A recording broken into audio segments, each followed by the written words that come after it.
ಇನ್ನು ಗೊರಗುಂಟೆಪಾಳ್ಯ ಇದು ದೊಡ್ಡ ಜಂಕ್ಷನ್.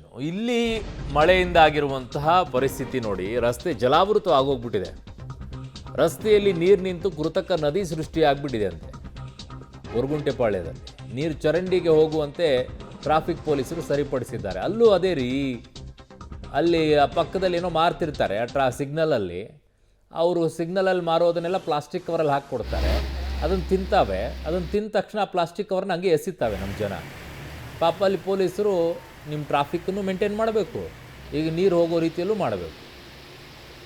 ಎಲ್ಲ ಕಲ್ತಿರೋವಂಥವು ಭಾಳ ಜನಕ್ಕೆ ಭಾಳ ಕೋಪ ಬರುತ್ತೆ ನನಗೆ ಈ ವಿಚಾರದಲ್ಲಿ ಮಾತ್ರ. ಹೋಗ್ಬೇಕಾದ್ರೆ ಬಿಸಾಕಿ ಹೋಗ್ತಾರಲ್ಲ, ಅದರಿಂದ ಈಗ ಮೋರಿ ಕಟ್ಕೊಳ್ಳೋ ಇವೆಲ್ಲ ನೀರೇ ಹೋಗೋಕ್ಕಾಗಲ್ಲ, ಅಲ್ಲಿ ಬ್ಲಾಕ್ ಆಗಿಬಿಟ್ಟಿರುತ್ತೆ.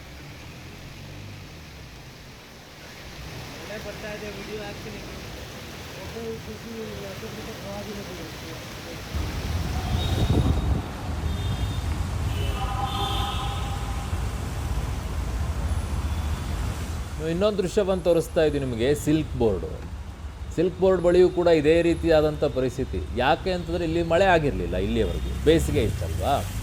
ಇಲ್ಲಿವರೆಗೂ ಏನು ಸಮಸ್ಯೆ ಇಲ್ಲ ಅಂತ ಹೇಳ್ಬಿಟ್ಟು ಜನ ಹೆಂಗೆ ಬೇಕೋ ಹಂಗೆ ಎಸೆದ್ರು.